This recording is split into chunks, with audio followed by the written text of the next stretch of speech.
सब लोग कि हम लोग एक प्रिंटिंग एंड पैकेजिंग इंडस्ट्री के एक ओनर है, मेरे पास एक प्रिंटिंग कंपनी है, मेरी एक कंपनी है। सब अपनी कंपनी को एक अज्यूम कर रहे हैं कि हम लोग एक कंपनी में बैठे हुए हैं, ये मेरी कंपनी है।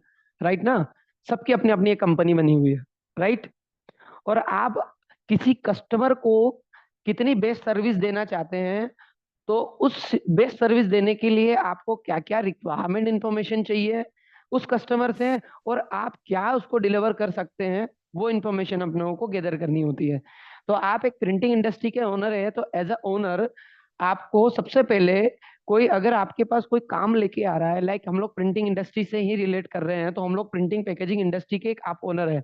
सपोज एक पैकेजिंग इंडस्ट्री का ओनर है, कोई अपना पैकेजिंग के बाद कमर्शियल का है, कोई बुक ब्रोशर का है, कोई अपना कोरोगेटेड का काम कर रहा है, कोई अपना लेबल फ्लेक्सो का काम कर रहा है। सब अपना अपना एक सेटअप लेके बैठे हुए हैं। तो मैं बोल रहा था कि एक कस्टमर जो है वो आप लोग सब एक क्लाइंट हो गए, मतलब सॉरी, एक आप प्रिंटिंग इंडस्ट्री के ओनर्स हैं। सबकी आपकी एक फैक्ट्री है जिसमें आप काम कर रहे हैं, सॉरी, आपका एक पूरा ग्रुप है जिससे आप प्रोडक्शन दे रहे हैं। राइट ना? किसी को मैन्युफैक्चर करके दे रहे हैं, कोई कार्टन मैन्युफैक्चर कर रहा है, कोई बुक मैन्युफैक्चर कर रहा है, कोई लीफलेट बना रहा है, कोरोगेशन बना रहा है। मेरे से क्या एक्सपेक्टेशन आप लोग रखते हैं? मैं एज एक कस्टमर हूं आपका, तो आप मेरे से क्या एक्सपेक्टेशन रखते हैं कि मैं आपके पास कुछ प्रोडक्ट लेके आया, या तो कार्टन बनवाना है, या मैंने डायरी बनवानी है, कोई मटेरियल बनवाना है। सपोज मैं एक कोई पर्टिकुलर कोई कार्टन लेके आ गया, आप मेरे से क्या एक्सपेक्ट करते हैं कि मेरे को आपसे बनवानी है? तो सबसे पहले आप एज ए कंपनी ओनर, आप मेरे से कस्टमर से, क्लाइंट से क्या एक्सपेक्टेशन रखते हैं? मैं एज ए क्लाइंट हो गया ना आपके लिए, तो वन करके बताएंगे, मैं पूछते हूँ, डायरेक्टली क्लियर करता हूँ, है ना? तो शिवम सोनी जी बताएंगे सबसे पहले। सोनी जी बताओ। जैसे हेलो? हाँ, अनम्यूट करो सबसे और पहले अपना कस्टमर बताओ कि मेरे से क्या एक्सपेक्टेशन रखते हो। आप कोई फैक्ट्री वर्क कर रहे हो, आप कोई आपकी एक कंपनी है कार्टन मैन्युफैक्चरिंग की, आप मेरे से क्या आप सबसे पहले क्लाइंट से अपन उसकी पूरी प्लानिंग लेंगे, हेलो? क्या प्रिंट कराना है, क्या बनाना है। फिर फिर उसके बाद उसकी एस्टिमेशन कॉस्ट उसको प्रोवाइड कराएंगे। फिर उसके बाद सर वो डायरेक्ट अप्रूव एस्टिमेशन करे। प्रोवाइड करो मेरे से मैं क्लाइंट हूँ। जी सर। क्वेश्चन क्लियर नहीं है क्या? क्लियर है सर, पहले क्लाइंट से पूरा रिक्वायरमेंट लेंगे जो भी उसको चलो, बनवाना है। ये किसी का म्यूट ओपन है, एक सेकंड। हाँ, किसी का म्यूट ओपन है, प्लीज म्यूट करिए। ये ABHIP कौन है? ठीक है। तो सोनी जी बता रहे थे कुछ। तो सर पहले क्लाइंट की रिक्वायरमेंट क्या रहेगी वो हाँ, थोड़ा पहले जोर से बोल रहे हैं लेना, ना? जो भी रिक्वायरमेंट रहेगी क्लाइंट की पहले वो रिक्वायरमेंट लेंगे। देन उसके बाद राइट। उसको पूरा समझाएंगे अपने प्रिंटिंग इंडस्ट्री के बारे में। अब जैसे मान लीजिए वो कैरोगेटेड बॉक्स बनवा रहा है या कि कोई बुक नहीं नहीं बनवा नहीं, रहा है। इतना इतना लंबा नहीं जाना है। नहीं, सोनी जी, ठीक है। बस बस बस बस, अपने को बस इतना ही बताना है कि आप मेरे से क्या एक्सपेक्ट करते हैं, बस इतना सा। चलो, नो प्रॉब्लम। शुभम बताएगा। शुभम, क्या चाहिए? हाँ सर, क्लाइंट को जो भी चाहिए वो तो सबसे पहले तो आपकी कितनी पीस बनवाना है जिसकी ऑर्डर क्वांटिटी सबसे मोस्ट हो जाती है। क्लाइंट को नहीं चाहिए, क्लाइंट तो मैं हूँ। शुभम, तो क्लाइंट आप मैं हूँ। क्लाइंट को नहीं आपको चाहिए। क्या, तू कंपनी एक बार ओनर है। क्वेश्चन एक बार क्वेश्चन रिपीट कीजिए ना। क्वेश्चन ही क्लियर नहीं हुआ। मैं आप लोगों का क्लाइंट हूँ, सब आप अपनी अपनी कंपनी के ओनर है। मेरे को आप लोगों को काम करना है मेरा। तो आप मेरे से क्या चाहते हो? मेरे को बस बॉक्स लेके आया, मैं ये बॉक्स है मेरा, प्रिंट करना है। आप बताओ मेरे से क्या एक्सपेक्ट करते हो, क्या क्या डिटेल एक्सपेक्ट करते हो? मैं मैं आपसे सबसे पहले तो ये पूछूंगा कि आपकी ऑर्डर क्वांटिटी कितनी बनवानी है आपको। ठीक है। उसके बाद जो बॉक्स है उसमें क्या क्या हम्म। करवाना है, उसकी डिजाइन कैसा बनवाना है, उसकी डिजाइन टाइप। तो यही चीजें मैं एक्सपेक्ट करूंगा आपसे। हम्म। कुल मिलाकर के जो मटेरियल बनवाना है उसकी स्पेसिफिकेशन डिटेल, किस कौन सा पेपर है, क्या प्लानिंग है, उसकी सारी डिटेल इंफॉर्मेशन चाहिए ना? राइट ना शुभम? हाँ तो सर। लगभग लगभग क्या होता है कि जो भी हम लोगों को चाहिए क्लाइंट से क्या एक्सपेक्टेशन रहती है कि वो अपनों को पूरा बेसिक इन्फॉर्मेशन अप्लाई कर पाए, प्रॉपर्ली कोटेशन दे पाए, राइट? चलो ठीक है, यस सर। चैट में मैसेज भी कर सकते हो, नो प्रॉब्लम। तो एक्सपेक्टेशन ये रहती है कि हम लोग उससे डिटेल को उतना ही डिटेल में लें जितना आप प्रॉपर्ली उसको सर्व कर पाओ, वो आपसे हैप्पीली पूरा कोटेशन प्रॉपर्ली बना पाओ। नहीं, अधूरी इन्फॉर्मेशन में आपको कोटेशन को बार बार रिवाइज करना पड़ेगा, और वो हर बार एक एक इन्फॉर्मेशन आपको इन्फॉर्मेशन शेयर करेगा, उससे आपको पता चलेगा कि क्या क्या इन्फॉर्मेशन अपनों को मिल रही है, राइट? तो कस्टमर आपको सारी, जो भी कस्टमर रहेगा वो सारी स्पेसिफिकेशन इन्फॉर्मेशन उससे लेनी है सबसे पहला। तो मेरा कहना था कि कस्टमर को सबसे पहले आपको सर्विस प्रोवाइड करने के लिए उसकी बेसिक इन्फॉर्मेशन नीड्स जाननी पड़ेगी और सारा इन्फॉर्मेशन लेना पड़ेगा, राइट ना? तभी हम लोगों का पहला स्टेप जो इंक्वायरी जनरेट होती है, सबसे पहले इंक्वायरी जनरेट होती है, उससे सारी इंक्वायरी में ही तो वो सारी करते हैं हम लोग, इंक्वायरी करते हैं ना कस्टमर से हम लोग सारी इन्फॉर्मेशन लेने के लिए।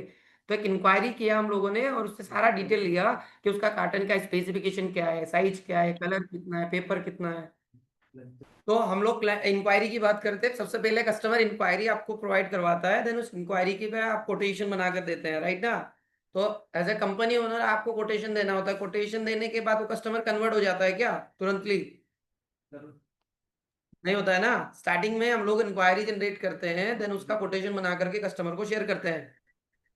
ये पहला स्टेप होता है जब हम लोग किसी भी क्लाइंट से इंटरेक्ट होते हैं फर्स्ट टाइम। तो जब हम लोग का ईआरपी रन करता है कोई भी पर्सन, सॉफ्टवेयर रन करता है, तो अपने सॉफ्टवेयर के अंदर सबसे पहला स्टेप जो होता है इंक्वायरी होती है, जिसमें वो अपने क्लाइंट की स्पेसिफिकेशन की डिटेल को सिस्टम के अंदर फिल करता है।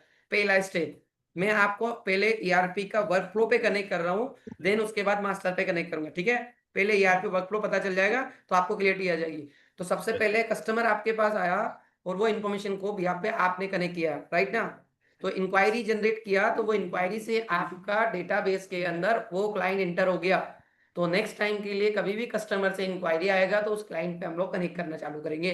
तो क्लाइंट मास्टर रिक्वायर्ड कब रहता है? जो मास्टर कनेक्शन में बना रहा हूं यहाँ पे, जो मास्टर को कनेक्ट करूंगा, तो इंक्वायरी में आपका क्लाइंट मास्टर की रिक्वायरमेंट पड़ी ना सबसे पहला। तो सबसे पहले मास्टर जो हम लोग बना रहे थे, कल हम लोग बात कर रहे थे बेस मटेरियल की, जो बेस होता है मास्टर डेटा, जो ईआरपी का बेस मटेरियल डेटा होता है, उसके लिए हम लोगों को क्लाइंट मास्टर क्रिएट करना पड़ता है, जो इंक्वायरी जनरेट करने के लिए। तो इंक्वायरी जनरेट करने के लिए किसके भी आप पे इंक्वायरी क्रिएट होगी सॉफ्टवेयर के अंदर, वो पर्टिकुलर क्लाइंट के ऊपर होगी, तो वो क्लाइंट मास्टर अपने को क्रिएट करना है। तो पहला मास्टर भी आपको यहाँ कनेक्ट कर रहा है मैंने, और साथ में आपको मैंने इंक्वायरी का मतलब भी बताया कि कोई कस्टमर आपके पास आ रहा है तो वो इंक्वायरी के तौर पे आपके सिस्टम में इंटर होता है पहला स्टेप पे।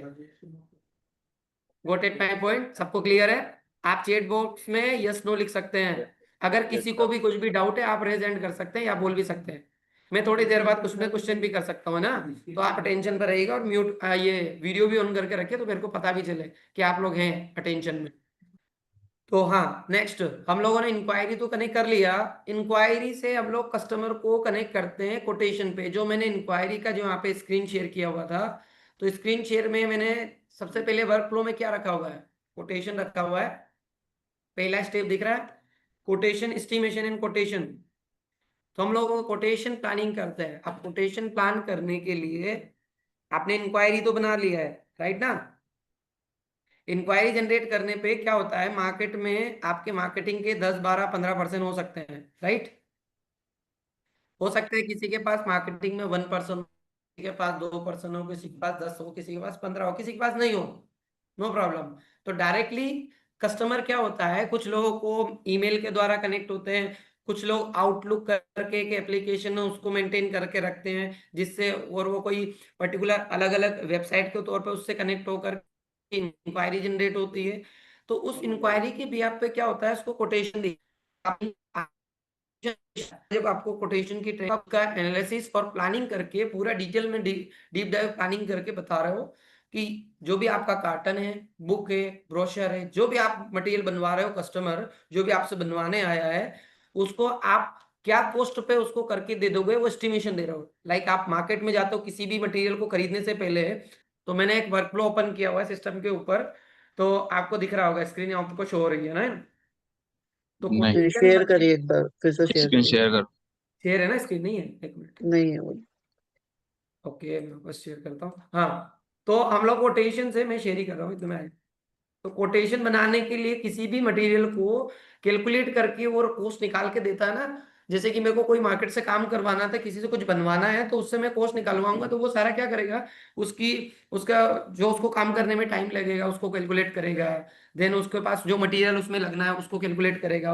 वो सारी चीजें कैलकुलेट करने के बाद वो बताएगा कि भैया आपको ये काम मैं 50 रुपए में करके दे सकता हूँ, 100 रुपए में पर यूनिट करके दे सकता हूँ, है ना। इस तरीके से वो उसकी कॉस्ट दिखा देगा या पर आवर की कॉस्ट दिखा देगा, जो भी उसका कॉस्टिंग का पर्पस रहेगा वो दिखा देगा। तो उसको बोलते हैं कोटेशन। उस कोटेशन को देने के बाद कस्टमर पे डिपेंड करता है कि वो उसको आपको ऑर्डर दे रहा है या नहीं दे रहा है, राइट ना। तो ये डिपेंड करता है अपने ऊपर, अपने कॉस्ट के ऊपर और कस्टमर के को सेटिस्फाई करने के ऊपर है। अब यहाँ पे सिस्टम क्या करता है, अब मैं यहाँ पे कोटेशन तो अपन ने दिया, तो सिस्टम का क्या कनेक्शन है। सिस्टम का कनेक्शन ये है कि आपको बहुत जल्दी कोटेशन निकाल के देना, पहला फीचर। दूसरा फीचर है कि आपको सारी कैलकुलेशन करके सिस्टम दे रहा है, अगर उसमें आपने मास्टर डेटा की रेट सेटिंग प्रॉपरली करके रखी है। तो आप बेसिक इंफॉर्मेशन फिल करेंगे, सिस्टम आपको उसका कैलकुलेटेड डेटा निकाल करके कॉस्ट निकाल के देता है। तो सिस्टम का बेनिफिट क्या हुआ कि कोटेशन निकालने में वो आपकी हेल्प करता है, लाइक कस्टमर की हेल्प करता है। आप अपने आप को कस्टमर मान के चल रहे हो ना, आप लोग, सॉरी, आप अपने आप को एक ओनर, बिजनेस ओनर मान के चल रहे हो। आपके पास सबकी अपनी अपनी कंपनी बनी हुई है, ठीक है। तो आप अपने आप को रख के देखना है यहाँ पे। मैंने इसीलिए आप लोग को सबको एक कंपनी का ओनर बनाया सबसे पहले। तो आप अपनी एक कंपनी के ओनर है और आप अपने किसी कस्टमर को सर्व कर रहे हो। तो सर्व करने के लिए आप एस्टिमेशन वाले विंडो पे बैठे हो, तो आप उसको सोच रहे हो कि मैं कोटेशन किस, एस्टिमेशन एंड कोटेशन किस कस्टमर को कितना इजीएस्ट वे में और कितना जल्दी और उसके बाद कितना एक्यूरेसी के साथ दूं तो कस्टमर मेरे को तुरंत कनेक्ट हो और मेरे को ही ऑर्डर मिले, राइट। यही मोटो होता है अपना। तो सिस्टम आपको वही हेल्प करने के लिए एस्टिमेशन मॉड्यूल हम लोगों ने बना रखा है सॉफ्टवेयर के अंदर। क्योंकि एस्टिमेशन मॉड्यूल का पर्पस ये है कि हम लोग किसी भी कस्टमर को, हम लोग बोलते हैं 2 मिनट में कोटेशन बना देंगे, राइट। ये अपन बोलते हैं, हम लोग की मार्केटिंग टीम बोलती है, हम लोग बहुत सारे लोग बोलते हैं कि हम लोग 2 मिनट में कोटेशन बनवा के दे सकते हैं सॉफ्टवेयर के अंदर से। वो किसके बिहाफ पे होता है, मास्टर के बिहाफ पे। अब मास्टर कहाँ कनेक्ट होंगे, अब मैं वापस मास्टर पे कनेक्ट कर रहा हूँ कि अपन ने क्लाइंट मास्टर बनाया था इंक्वायरी के लिए। इसी तरीके से कोटेशन बनाने के लिए मेरे को पेपर की रिक्वायरमेंट होगी, क्योंकि अब लोग किसी प्रिंटिंग इंडस्ट्री को सर्व करते तो उसमें रिक्वायरमेंट मटेरियल क्या है, पेपर, रील, इंक, अपना लेमिनेशन फिल और आपका जो कोटिंग के लिए वो सारे जो जो भी मटेरियल लोग रहे, रॉ मटेरियल जो आप लोग कल बात कर रहे थे, जो सर आपको बता रहे थे, वो सारे जो मटेरियल हैं वो एस्टिमेशन बनाने के लिए लगेंगे। तो एस्टिमेशन बनाने के लिए वो सारे मटेरियल लग रहे हैं, तो क्या मास्टर कनेक्ट हुए, सारे रील मटेरियल मास्टर जो मैं आपको मास्टर डेटा बताऊंगा वो यहाँ से कनेक्ट होंगे। वो इसलिए बनाएंगे कि कोटेशन उसके लिए प्रॉपर बने। एक मशीन मास्टर भी है इसके रिलेटेड, ओके। तो ये इंफॉर्मेशन मैं आपको मास्टर इसीलिए यहाँ कनेक्ट कर रहा हूँ एस्टिमेशन पे। तो वर्क फ्लो के साथ में मैं आपको मास्टर कनेक्ट कर रहा हूँ और प्रॉपर प्रोसेस कनेक्ट कर रहा हूँ, ठीक है। लंबे प्रोसेस को लंबा नहीं करूंगा, शॉर्टली मैं आगे बढ़ रहा हूँ धीरे धीरे। कोटेशन क्लियर है, हम लोग नेक्स्ट लेवल पे जाएंगे, ओके। किसी को भी कोटेशन में किसी को कुछ डाउट रहेगा तो बिल्कुल आप पूछ सकते हैं। एक अनम्यूट करवा दीजिएगा और पूछ सकते हैं आप लोग मेरे को, है ना। अपने आप को अनम्यूट करिएगा और आप क्वेश्चन रेज कर सकते हैं, ओके। चलिए, बाकी नेक्स्ट लेवल पे हम लोगों ने कोटेशन कस्टमर को दे दिया, कस्टमर ने अप्रूवल किया।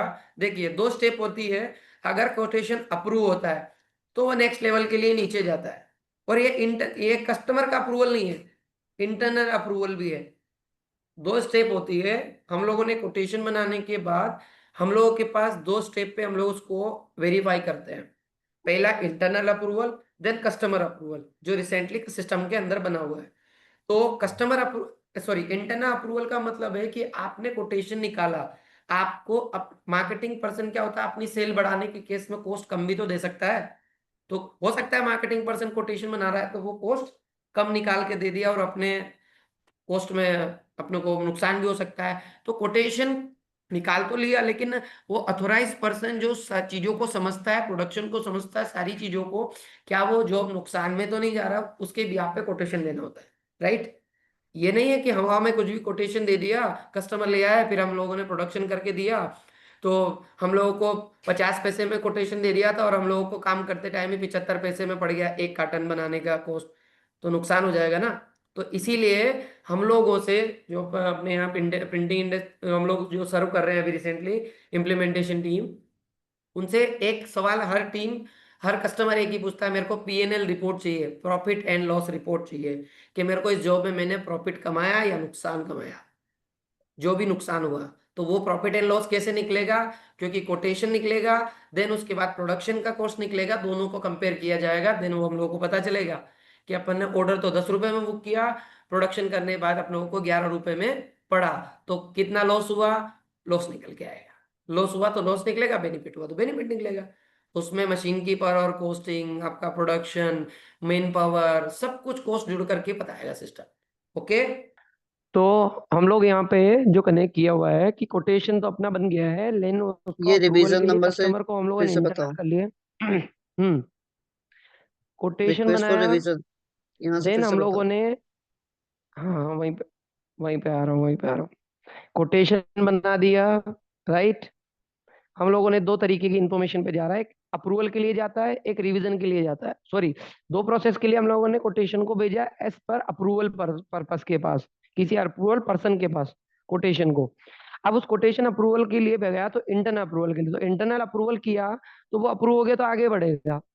अगर अप्रूव नहीं किया, उसने रिवर्क करवाया, बोला कि उसमें चेंजेस है, ठीक है, तो उसका रिवीजन जनरेट होकर के उसका रिवीजन जनरेट होगा, और 2 से 3 4 बार जितनी बार रिवीजन करेगा जब तक वो फाइनल प्रॉपर अप्रूव नहीं हो जाता इंटरनली, तब तक वो यहीं पे रिवीजन 5 10 टाइम जितनी बार वो अप्रूव उसको रिवाइज कर सकता है उतनी बार रिवाइज करेगा। ओके, वो रिवीजन जनरेट होने के बाद एक फाइनल, दोनों केस हो सकते हैं, पहली बार में भी अप्रूव हो सकता है ना, जरूरी नहीं है रिवाइज करें हर बार के लिए। तो ये कोटेशन अप्रूव है ना, वो कस्टमर अप्रूवल के लिए जाएगा उसके बाद। ओके, तो कस्टमर अप्रूवल के लिए जा रहा है, मतलब वो कस्टमर को हम लोग सेंड कर रहे हैं, मतलब हम लोगों ने पीडीएफ निकाला और कस्टमर को शेयर किया। ओके, तो कस्टमर को हम लोगों ने यहाँ से शेयर कर रहे हैं, तो मेरा कस्टमर को शेयर किया, कस्टमर को अप्रूवल के लिए भेज दिया, देन कस्टमर ने भी यहाँ पे रिवाइज, कस्टमर ने भी कुछ रिवीजन करवाया, कस्टमर भी उसमें कुछ इन्फॉर्मेशन को बता रहा है कि नहीं ये आपने गलत डाल दिया, ये कॉस्ट मेरे को नहीं जम रहा है, या तो उसने कॉस्ट को रिजेक्ट कर दिया है, राइट ना, या तो वो रिजेक्ट करेगा या उसको अप्रूव करेगा या फिर, राइट, ये तीनों इन्फॉर्मेशन यहाँ पे रहेगी, ये 3 स्टेप पे डिटेल जाएगी। अगर कस्टमर वापस से रिवाइज पे जाता है तो वापस से रिवाइज पे कोटेशन पे जाएगा, फिर अप्रूव होगा, फिर वही स्टेप पे चलेगा, यहाँ पे ये कंटिन्यू वर्किंग पे आएगा, ठीक है। अगर वो अप्रूव हो जाता है तो वो अप्रूवल आ जाएगा, तो आपकी एक रिजेक्शन लिस्ट बन जाएगी।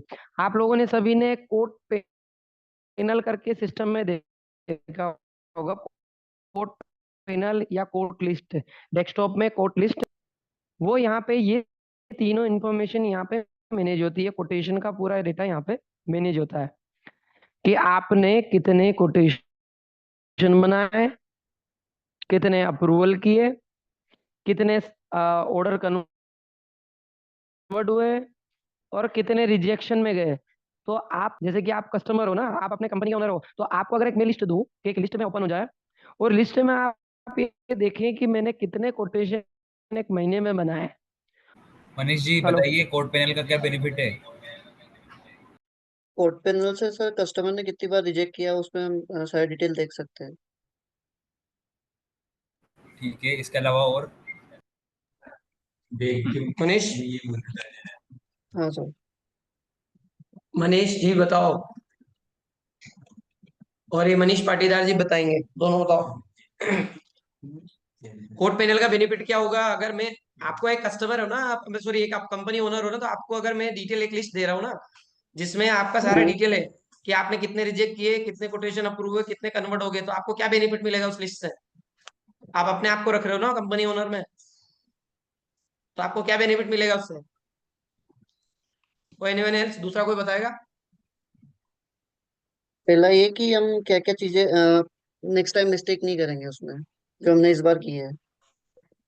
उसमें और जो अपडेट रहेगी ना, वो तो क्लियरेंस रहेगी कि क्या क्लाइंट का क्या रिप्लाई आया है उसको लेकर क्यों अपडेट करना उसमें है। रिप्लाई का क्या इंफॉर्मेशन आया भाई अपना? नहीं तो रिजेक्ट। मैसेज का आता है? ललिता मैडम बताएंगी। मैडम बताओ।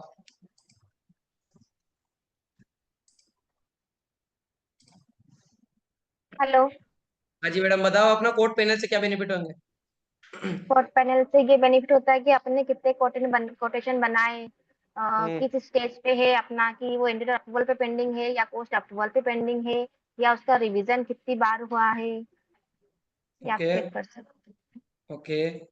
चलो, और कोई बताएगा? प्रियांशु बताओ।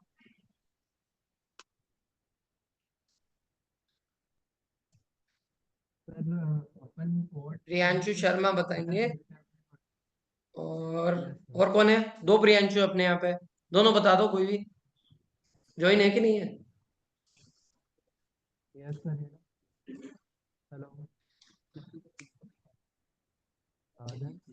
प्रियांशु शर्मा जी, आपका अनम्यूट करिए और बताइए। सर कोर्ट पैनल में अपन कोटेशन का स्टेटस देखते हैं, जिसमें वो पेंडिंग में है या फिर अप्रूवल होने के लिए गया है कोई अथोराइज पर्सन के पास, या फिर वो रिजेक्ट हुआ है, तो ये सब चीज मैनेज करते हैं वहाँ पे कोर्ट पैनल के अंदर।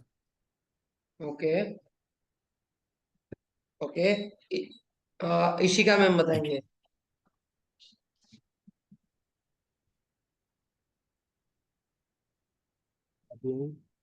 हेलो। हेलो, अनम्यूट करिए अपने आप को और बताइए क्या बेनिफिट हो सकता है। Sir code panel. Sir code मतलब कि पैनल में क्या कोड पैनल कोटेशन? का मतलब मत समझिए आप, ऐसा करिए कि आपके पास एक लिस्ट है जिसमें मैंने कोई कोटेशन बनाए थे, और मेरे पास इतने रिजेक्शन चले गए, और इतने मैंने कोटेशन बनाए थे, इतने रिजेक्टेड है, इतने अप्रूव हुए हैं, और इतने पेंडिंग रखे हुए हैं, सारी चीजें एक लिस्ट में आपके पास। तो उससे क्या बेनिफिट आपको मिलेगा और आप क्या कर सकते हैं उससे, आपका क्या स्ट्रेंथ होगा आपकी टीम के लिए, आप क्या बेनिफिट कर सकते हैं नेक्स्ट टाइम के लिए, हो सकता है कुछ ना कुछ इन्फॉर्मेशन होगी ना। जी बताइए।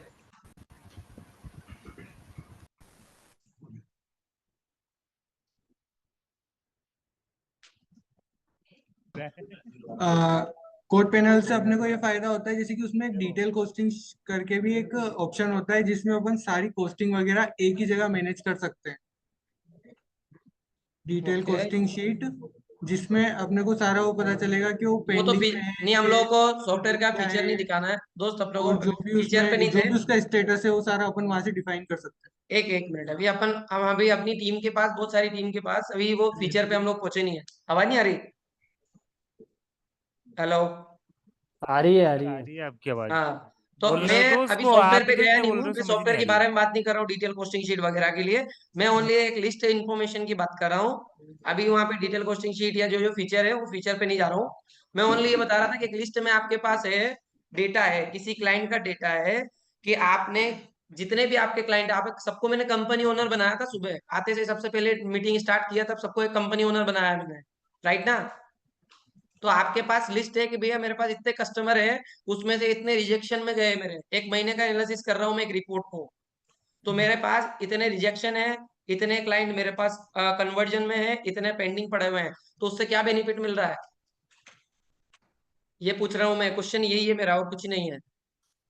चलो कोई बात नहीं, मैं क्लियर करता हूँ, नो प्रॉब्लम। देखिए, नहीं नहीं नहीं, मेरा महेंद्र पर्पस बताएंगे, इतना सा है महेंद्र सर आपसे बताएंगे, महेंद्र सर हाँ? बताएंगे, महेंद्र सर कौन? बताएंगे, महेंद्र सर बताएंगे। आप एक दूसरे का नाम लो, दोनों ये मैं काम थोड़ी बताऊं करना है। मैं बताऊं मैं महेंद्र सर बताऊं बताता हूँ। हेलो, मैं बता रहा था। हाँ बताओ। सर बेसिकली अगर अपने इको हो पास रही है एक आवाज आपकी, एक मिनट। कोई ने ऑन किया होगा उसको ऑफ करने के लिए बोलो। हाँ, बेसिकली अपन को ये चीज़ समझ में आएगी कि अपने पास एक तो समझ में आएगा कि आगे हमारे पास कितने ऑर्डर आ सकते हैं। दूसरी चीज़ कि जो मान लीजिए रिजेक्ट हुए हैं, मान लो 100 ऑर्डर आए थे हमारे पास इस महीने, 100 में से 50 एक्सेप्ट हो गए, 50 में से 20 जो है पेंडिंग में है और 30 जो है रिजेक्ट हो गए। तो इससे समझ में आएगा कितने ऑर्डर आते हैं, कितने अपने मतलब अंदर आते हैं, और कितने पेंडिंग में चल रहे हैं, और रिजेक्शन अपना रेशियो कितना है। रिजेक्शन रेशियो अगर ज़्यादा है तो उसका फिर अपन एनालिसिस कर सकते हैं कि क्या रीज़न है कि कस्टमर अपन को नहीं दे रहा है। हो सकता है कि प्राइस का इशू हो सकता है कि क्वालिटी का इशू हो, तो वो इशू अगर कोई ऐसा है तो अपन रिजॉल्व कर सकते हैं, और इससे अपने आगामी जो क्लाइंट है वो ज़्यादा आने की संभावना रहेगी, और आगे का जो अपना जो कहते हैं ना अपना फ्यूचर में अपने पास कितने ऑर्डर आ सकते हैं, तो जो अपन फ्यूचर का प्रोजेक्शन करते हैं वो इसके बेस पे अपन कर सकते हैं। बिल्कुल, एक और बहुत रिवर्क सही भी था। होता है ना इसमें, और एक रिवर्क हाँ और जी, होता है, अब बताओ रिवर्क वाला भी तुम्हारी बताओ। इसमें मिस मिस हो गया है कि कितने रिवर्क पे जा रहे हैं दोबारा से। बिल्कुल वो भी है जी। और कोई, चलो और कोई यस सर। करेक्ट करेंगे? हाँ जी बताओ। सर इस पैनल का हमको सीधा सा फायदा है कि इसकी कैटेगराइज किया हुआ है इसमें सबको, कि मतलब हमारे पास कितने पेंडिंग है, कितने रिवर्क में है, जो भी। तो हम अगर हमारे पास पूरी लिस्ट रहेगी तो हमको ये रहेगा कि हम उसमें कैसे सर्च करेंगे कि ये पेंडिंग है या फिर ये रिवर्क में है। तो कैटेगरी वाइज हम उसको सिलेक्ट कर सकते हैं ऊपर से कि ये रिवर्क देखना है तो हम रिवर्क सारे देख सकते हैं, और कोस्ट अप्रूव्ड कौन कौन से हैं तो उनके ऊपर सेल्स ऑर्डर लगा सकते हैं। तो इनकी लिस्ट हमको सेपरेट कर दी है, तो इसका बेनिफिट ओके यही है हमारे पास। ओके, चलो बाकी थोड़ा सा मैं करेक्ट कर देता हूँ। ओके, सबने ठीक ठाक बताया, ठीक ठाक है। बाकी चीज मैं बता देता हूँ। देखिए, आपको सबसे पहले मैंने कंपनी ओनर बनाया, तो एज अ कंपनी ओनर मेरे को सबसे पहला है रिजेक्शन लिस्ट रेड कलर की मेरे को दिखनी नहीं चाहिए। मेरे रिजेक्ट कस्टमर कितने, मेरे कितने कोटेशन रिजेक्ट हो गए। अगर एक महीने में मैंने 50 कोटेशन बनाया, उसमें से 25 कोटेशन या 30 कोटेशन मेरा अगर रिजेक्टेड है, तो मैं कोई काम नहीं कर रहा हूँ, गलत काम कर रहा हूँ, कुछ ना कुछ गड़बड़ कर रहा हूँ। कहीं ना कहीं ये मेरी कॉस्टिंग में इफेक्ट है, कुछ प्रॉब्लम है, कहीं प्लानिंग में मिस्टेक है, या मेरा कोई मार्केटिंग पर्सन गलत कर रहा है, या कोटेशन देने में कुछ गड़बड़ी हो रही है, या मैं उसकी ऐसी कस्टमर की मैं रिक्वायरमेंट को फुलफिल नहीं कर पा रहा हूँ ना। तो सबसे पहला तो मेरा रिजेक्शन लिस्ट मेरी इतनी बड़ी होनी नहीं चाहिए, पहला प्रायोरिटी। आपने डेटा एनालिसिस तो किया, वो तो एनालिसिस करने के लिए ही था। दूसरा, आप मार्केटिंग पर्सन की भी एक एनालिसिस कर सकते हैं वहां पे सारा डेटा, कि आपके 10 मार्केटिंग पर्सन से 10 की आप लिस्ट निकाल सकते हो वहां से, और उसकी डेटा देख सकते हो कि पर्टिकुलर मार्केटिंग पर्सन कितना कन्वर्ट कर पा रहा है और कौन सा कन्वर्ट हो रहा है, और आपके सेगमेंट के बिहाफ पे आपके सेगमेंट में कितने, कौन से सेगमेंट का ऑर्डर आपको ज्यादा जनरेट हो रहा है, राइट ना। सबसे पहला इंपॉर्टेंस यही है कि आप अगर कहीं ना कहीं रिजेक्शन में जा रहे हैं, कितना डेटा हम लोग के पास जा रहा है, कहीं ना कहीं इधर से उधर हो रहा है ना डेटा, तो उस डेटा को मैं नेक्स्ट मंथ में कम कैसे करूं। अगर रिवाइज में मेरे 10 रिवाइज हो रहा है, एक कोटेशन को 10 बार रिवाइज हो रहा, तो मैं इसको 5 पे कैसे लेके आना है, ये मेरी नेक्स्ट मंथ की स्ट्रेटेजी होनी चाहिए। मेरे 50 कोटेशन से 25 ही कोटेशन कन्वर्ट हुए, तो 25 क्यों नहीं हुए, वो मेरी स्ट्रेटेजी होनी चाहिए नेक्स्ट मंथ में। मैं नेक्स्ट महीने में 50 की जगह मेरा 10 ही क्यों 10 होने चाहिए, ये स्ट्रेटजी मेरे नेक्स्ट महीने में होनी चाहिए उसके लिए। तो कोड पैनल अपने को ये हेल्प करता है। एक तो मार्केटिंग पर्सन की आपको स्पेस वो सारी डिटेल दे देता है कि वो कितने कोटेशन लेके आ रहा है, डेटा एक जगह गैदर हो रहा है। पहला बेनिफिट कि एक जगह डेटा गैदर किया मैंने, सारे मार्केटिंग पर्सन का डेटा एक प्लेटफॉर्म पे एक डेटा है मेरे पास। देन उसमें से मेरे कितने रिजेक्शन में, कितने कितने कोटेशन अप्रूव हुए, कितने मैंने कन्वर्ट किए, और कितनी क्वांटिटी के मैंने कन्वर्ट किए, कितना नेगोशिएशन हुआ, वो सारा एनालिसिस एक रिपोर्ट में एक स्टेप पे एक जगह पे आपको सारा मिल रहा है, जो कि आपको नेक्स्ट महीने की प्लानिंग करने के लिए आपको कनेक्ट कर रहा है कि आप नेक्स्ट मंथ की वो प्लानिंग करें जो आपके रिजेक्शन, रिवर्क और आपकी टीम ने जो काम किया उसको आप नेक्स्ट टारगेट दे सके, नेक्स्ट वर्किंग दे सके, और आपकी कंपनी जो हो सकता है कुछ प्रॉब्लम जो चल रही हो उसको हम लोग एनालिसिस करके उसको और इम्प्रूव कर सके, जैसे कोस्टिंग की, प्लानिंग की, पेपर की, कस्टमर की, अपने एम्प्लॉय की, या फिर उसके हम लोग टाइमली कोटेशन नहीं दे पा रहे हैं उसकी, कि हम लोगों ने कोटेशन कब दिया, कब अपना अप्रूव किया। हो सकता है कोटेशन मैंने आज बना दिया था, इंटर्न अप्रूवल करने वाले पर्सन ने 4 दिन बाद अप्रूवल किया, इसी के चक्कर में कस्टमर ही चला गया, ये भी तो हो सकता है ना। तो ये भी तो अपने को पता चल रहा है उसके अंदर। तो वो सारी चीजें एक कोड पैनल के तौर पे वो सारा एनालिसिस करके, जो पहला फ्रंट फेस कस्टमर का आप है, उसी फ्रंट फेस में हम लोग ये गलती कर देते हैं, तो हम लोग को ऑर्डर कन्वर्ट होगा क्या, नहीं होगा। तो हम लोग कस्टमर को जब भी हम लोग ईआरपी की ट्रेनिंग देते हैं या किसी भी डेमो भी देते हैं, हम लोगों की टीम डेमो भी देती है, ईआरपी की उसको ट्रेनिंग वगैरह देती है, तो ये बेनिफिट उसको बताया जाता है। चाहे वो बोलता है मेरा तो एक्सेल में बेस्ट चलता है, तो एक्सेल में जो बेस्ट चलता है उसका बेनिफिट अलग है, पर अपना बेनिफिट अलग है। वो कहीं एक्सेल में एक जगह डेटा मैनेज करके रख सकता है क्या इस तरीके से, नहीं रख सकता, जो कि सिस्टम में रख सकता है। आप सालों साल पुराना डेटा कोटेशन से निकाल सकते हो। हम लोग कोटेशन में मल्टीपल फीचर हम लोगों ने दे रखे हैं वहां पे, क्लोन केयर वगैरह अलग अलग इन्फॉर्मेशन, वो फीचर पे हम लोग बाद में बात करेंगे, लेकिन ये इंफॉर्मेशन थी कि कोड पैनल में आप क्या बेनिफिट उठा सकते हैं इस लिस्ट से। ओके, अभी और बाकी सबको क्लियर है ना? तो ये कोटेशन का जो मैंने आपको डिटेल एक्सप्लेन किया, ये कोड पैनल का था जो यहाँ पे हम लोग कर रहे थे इस स्टेज पे। तभी तो प्राइस अप्रूवल होकर के फाइनलाइज ऑर्डर में कन्वर्ट होगा, तब तक ऑर्डर कन्वर्ट नहीं होगा, तब तक क्या करेंगे हम, राइट ना? तो ये अपना कोड पैनल हो गया। मैं आपको है ना इसमें ये खत्म करूंगा आज इसका मतलब वर्क फ्लो ही, देन हम लोग कल मास्टर को कनेक्ट करूंगा। फिर ऑर्डर बुकिंग जो है उसी के बाद ऑर्डर कन्वर्ट हो गया तो ऑर्डर बुक कर लेंगे हम लोग सॉफ्टवेयर के अंदर भी, और एक ऑर्डर बुकिंग इन्फॉर्मेशन हो जाती है। जैसे कि आप ऑर्डर नहीं देते हो, कोई भी मार्केट से भी फ्लिपकार्ट से कुछ मंगवाया तो ऑर्डर प्लेस करते हो, आप कहीं पे भी खाना ऑर्डर कर रहे हो तो ऑर्डर प्लेस कर देते हो, तो ऑर्डर ही तो दे रहे हो आप। तो वो सामने वालों को अभी हम लोग को एप्लीकेशन के तौर पे ऑर्डर प्लेस करवा देते हैं, अपन डायरेक्टली ऑर्डर प्लेस कर देते हैं ऐसा। पर लेकिन अपने सिस्टम में यहाँ पे ऑर्डर कस्टमर का आता है, उस प्लेस को हम लोगों को सिस्टम में इंटर करना होता है कि उसने कितनी क्वांटिटी का ऑर्डर दिया, कितने क्या कॉस्ट पे उसने फाइनल किया, क्योंकि हम लोग मल्टीपल क्वांटिटी पे कोटेशन भी देते हैं। अपना सिस्टम का एक बेनिफिट भी है, मल्टी क्वांटिटी कोटेशन देते हैं हम लोग, एक ही कोटेशन में मल्टी क्वांटिटी का। क्योंकि कस्टमर क्या होता है, वो सारे 10-12 कस्टमर से कोटेशन लेता है और वो अलग अलग क्वांटिटी पे लेता है, देन उसके बिहाफ पे आपको ऑर्डर कन्वर्ट करता है। ठीक है, तो ऑर्डर कन्वर्ट होगा तो ऑर्डर बुकिंग हुआ, देन उसका जॉब कार्ड बनता है। तो ऑर्डर बुक हुआ और जॉब कार्ड तब बनता है। अब क्या होता है, कुछ लोग बोलते हैं मेरे को ऑर्डर बुक नहीं करना, डायरेक्ट जॉब कार्ड बनाना है। डायरेक्ट जॉब कार्ड कैसे बनेगा, जब ऑर्डर ही कंफर्म नहीं हुआ कितनी क्वांटिटी का ऑर्डर है, तब तक जॉब कार्ड बनता है क्या? राइट ना? तो जॉब कार्ड नहीं बनता। जॉब कार्ड लाइक वो प्रोसेसेस, वो डिटेल जो आप अपने फ्लोर पे अपने यहाँ काम करने वाले पर्सन को, जो मशीन फ्लोर पे जो काम कर रहा उसको जो इन्फॉर्मेशन शेयर करने वाला हो, उसको जॉब कार्ड बोलते हैं, जिसमें सारी इन्फॉर्मेशन उस जॉब की डिटेल लिखी होती है, राइट? जिसमें सारा स्टार्ट टू एंड तक की इन्फॉर्मेशन जो मिलती है उसको जॉब कार्ड बोलते हैं। जिसमें कौन से क्लाइंट का था, क्या क्वांटिटी, कितना पेपर, क्या मटेरियल लगना है, क्या लगना नहीं है, क्या क्या प्रोसेस होनी है, सारी इन्फॉर्मेशन एक जॉब कार्ड के फॉर्मेट में फ्लोर पे हम लोग देते हैं, उसको जॉब कार्ड हम लोग बोलते हैं। Okay okay, job card clear हुआ? तो जॉब कार्ड बनने के बाद ही ये प्रोसेसेस में जाता है। फिर थोड़ा सा चेक करता हूँ तो जॉब कार्ड बन गया। अब यहाँ पे दो प्रोसेसेस में चला जाता है जॉब। ये वर्क फ्लो है, ईआरपी का वर्क फ्लो बता रहा हूँ, जो आप अपने आप को एक प्रिंटिंग कंपनी का ओनर समझ के समझ रहे हो कि मेरे यहाँ काम हो रहा है सब कुछ। तो आपने जॉब कार्ड बना दिया, आप लोग सब दिमाग में एक जॉब कार्ड बना रहे हो अभी रिसेंटली कि मेरे को कोई काम करवाना है, एक जॉब कार्ड मेरे इसमें बना। ठीक है, ये जॉब कार्ड में बना के मेरे फ्लोर पे देना है मेरे को प्रोडक्शन के लिए। तो मैं प्रोडक्शन फ्लोर पे जॉब कार्ड का प्रिंट देने के लिए दे दिया अगर, तो क्या प्रॉब्लम आएगी डायरेक्ट जॉब कार्ड का प्रिंट देने से, और क्या प्रॉब्लम आई, क्या डिटेल और देनी है जॉब कार्ड के फ्लोर के साथ में मेरे को? ओनली जॉब कार्ड का प्रिंट देने से क्या प्रिंटिंग हो जाएगा? ये मेरा सवाल है टीम से। क्या मेरा जो कोई भी एक मतलब जो प्रिंटिंग की छोड़ दो, किसी भी प्रोसेस की बात करता हूँ, किसी को भी डिटेल नहीं बता करके, सपोज आप डेवलपर है कुछ लोग और कुछ लोग इम्प्लीमेंटर है, अगर मैं आपको काम नहीं दूं या डेवलपर को उसकी डिटेल रो प्रोसेस वर्क फ्लो नहीं दिया जाए, तो वो क्या बनाएगा? कुछ बनाएगा क्या? क्या बना सकता है वो? उसको पता ही नहीं क्या बनाएगा।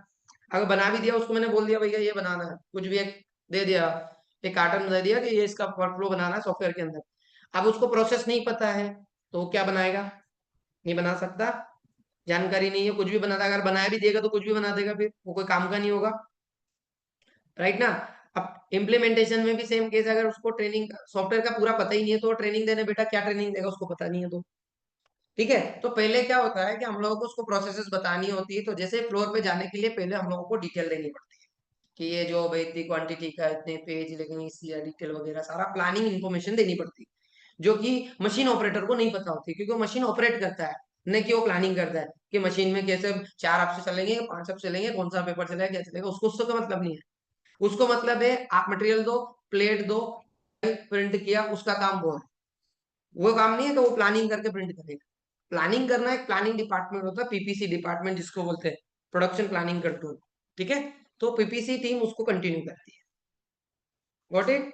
तो हम लोग जॉब कार्ड बनने के बाद ओनली जॉब कार्ड का प्रिंट मेरे फ्लोर पे देने से काम हो जाएगा क्या? ओनली जॉब कार्ड के प्रिंट से काम हो जाएगा? कोई बताएगा कि साथ में उसको मटेरियल भी देना पड़ेगा? मटेरियल भी देना पड़ेगा सर। ओके, तो मटेरियल में क्या क्या हम लोग देंगे? पेपर, मटेरियल, जो जो भी रिलेवेंट इन्फॉर्मेशन जो अपने को लगेगी उसके लिए वो हम लोग देंगे। ठीक है। तो ये जॉब कार्ड की प्रोसेस के लिए नीचे जा रहा है वो वाला इंफॉर्मेशन, ठीक। देन दो इंफॉर्मेशन और है, यहीं से दो हम लोगों का दो सेगमेंट एक साथ काम करते हैं इसमें जॉब कार्ड के बाद, शेड्यूलिंग और अपना इन्वेंट्री। इधर जैसे ही शेड्यूल बनने जाता है जॉब, तो शेड्यूल बनने के लिए क्या चाहिए कि उसका रॉ मटेरियल चाहिए, राइट, पेपर चाहिए। शेड्यूल तो बना दिया, पर शेड्यूल बनाने के लिए नीचे मशीन पे जाएगा तो किस चीज से प्रिंट होता है, पेपर या मटेरियल से होता है ना, या किसी भी रॉ मटेरियल से होता है, तो रॉ मटेरियल चाहिए कि नहीं, तो इन्वेंट्री उसके साथ में पैरेलली कनेक्ट होगी। इधर शेड्यूलिंग वाला उसका शेड्यूल चेक करेगा कि कब मशीन में मैं दे सकता हूँ, पहले वो चेक कर लेगा। इधर देखेगा मटेरियल भी है कि नहीं है, विद शेड्यूलिंग के साथ मटेरियल प्लानिंग भी चलती है। तो इधर मटेरियल नहीं है तो परचेज बनाया, जीआरएन किया, स्टॉक में डाला, देन उसके बाद वो शेड्यूल रिलीज हुआ, पेपर स्टोर से फिर मटेरियल उसको दिया जाएगा, देन वो प्रोडक्शन करेगा, देन मटेरियल रेडी होगा, फिर मटेरियल रेडी होगा तो वो पैकिंग पे जाएगा, डिस्पैच पे जाएगा और फिर कस्टमर को डिलीवर होगा, राइट। तो यही प्रोसेस इसमें बनाई हुई है। देखिए यहाँ पे ये प्लानिंग वाला डिटेल्स है, एक शेड्यूलिंग पार्ट जा रहा है, दूसरा पार्ट जा रहा है रिक्वेस्ट फॉर मटेरियल। अगर मटेरियल अवेलेबल है तो डायरेक्टली वो रिक्वेस्ट मटेरियल इश्यू से यहाँ पे स्टोर पे जाएगा, शेड्यूल रिलीज के बाद मटेरियल इश्यू करवा लेगा स्टोर से और प्रोडक्शन पे चला जाएगा, जो कि आपको दिख रहा होगा स्क्रीन पे, राइट ना, दिख रहा है ना। तो ये इंफॉर्मेशन है स्टोर पे जाने का। अगर परचेज में स्टॉक में मटेरियल ही नहीं है तो स्टोर इशू नहीं करेगा, तो इधर परचेज जाएगा, जीआरएन होगा, उसके बाद उसका परचेज इनवॉइस बनता रहेगा, पर स्टॉक में आ गया, इशू करो, मटेरियल का प्रोडक्शन करो फ्लोर पे, और उसका फिनिश गुड बनाओ, डिलीवरी नोट बनाओ, इनवॉइस बनाओ और जॉब को क्लोज कर दो, कस्टमर को डिलीवर, राइट ना। यही प्रोसेस फ्लो होता है। इसमें बीच में दो प्रोसेस होती है, क्यूसी होती है, एक क्वालिटी चेक होती है। हर प्रोसेस का क्वालिटी चेक भी होता है और एक रॉ मटेरियल का क्वालिटी चेक भी होता है, जो क्यूसी का मॉड्यूल पे अक्षय काम कर रहा था। इसी तरीके से कुछ लोगों ने क्यूसी के मॉड्यूल पे काम किया होगा। कभी हो सकता है आपके पास कोई एरर बग लेके आए, कोई कि मेरे पास कोटेशन में कोई अपना क्यूसी करते टाइम में प्रॉब्लम आ रही है, तो आपको क्लियर होना चाहिए क्यूसी तीन तरीके से अपने सिस्टम में प्रोसेस कर रहे हैं। RM QC, raw material QC, मतलब परचेज किया, जीआरएन किया तो चेक किया, जैसे कि आपने मोबाइल परचेज किया था, जीआरएन मतलब उसने दिया, आपके पास डिलीवर हो रहा है तो आप चेक कर रहे हो ना, मटेरियल चेक कर रहे हो ना कि उसमें आपने मोबाइल निकला कि नहीं, या उसका बिल है कि नहीं, चेक करते हैं कि नहीं, सब लोग चेक करते हैं ना। तो वो सारी चीजें चेक हम लोग इधर जीआरएन में भी करते हैं कि उसका जीएसएम का पेपर था वो आया कि नहीं, क्या साइज का मंगा वो आया कि नहीं, भाई जी, और वो सारी चीजें चेक करते हैं। तो वो जीआरएन होगा, आरएम जीआरएन मतलब रॉ मटेरियल का जीआरएन कर रहे हैं, ठीक है। तो जीआरएन में क्यूसी कर रहे हैं, सॉरी क्यूए क्यूसी, ठीक है। दूसरा क्यूसी का होने के बाद अपनी होती है एक प्रोसेस क्यूसी, जो प्रोडक्शन के टाइम होती है। तो हम लोगों का प्रोसेस चलता है printing, cutting, printing, punching, pasting, lamination. हाँ जी, हेलो, कोई लोग, तरुण तरुण तरुण अनम्यूट करो, सॉरी म्यूट करो, माय मिस्टेक। हाँ ओके। तो हम लोगों ने प्रोसेस फ्लो किया कि हम लोगों ने दो क्यूसी और बता देता हूँ, देन हम लोग फिनिश गुड पे लास्ट में पहुंच ही गए हैं, तो अपना टाइम भी लगभग हो गया। तो हम लोगों ने आरएम क्यूसी किया था, अब हम लोग प्रोसेस क्यूसी कर रहे हैं। तो हम लोग का हर प्रोसेस के बाद एक क्यूसी होता है, जैसे प्रिंट किया तो मैंने उसकी शीट निकाली और चेक किया कि उस पर कलर बराबर छपा कि नहीं, उसमें मैंने जो डिजाइन दिया था प्रॉपर आ रही है कि नहीं, कहीं गलती तो नहीं आ रही, ऊपर नीचे तो नहीं होगी, कलर शेड ज्यादा तो नहीं आ गया, मैंने हल्का कलर दिया था ज्यादा कलर आ गया, वो डार्क में आना चालू हो गया, उसको तो इस तरह की उसको प्रोसेस।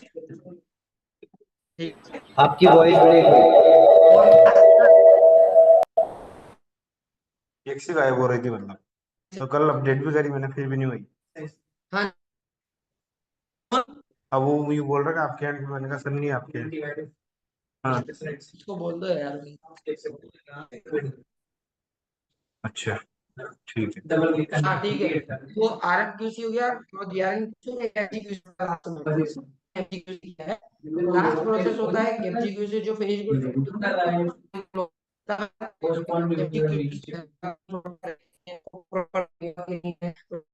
वगैरह सारी चीजें एक एफजीक्यूसी प्रॉपर्ली होती है, जो फिनिश गुड रेडी हो गया उसको क्यूसी करते हैं। उसका डिजाइन, उसका कलर, उसकी वो क्या बोलते हैं मार्किंग, उसके बाद एक शेड कार्ड बनता है अलग अलग कलर के, वो सारी चीजें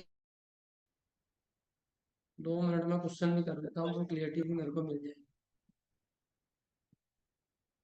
चलो भैया मेरे को बताओ, कौन लोग बताएंगे? तो दिख ही नहीं रहे कोई लोग यहाँ पे।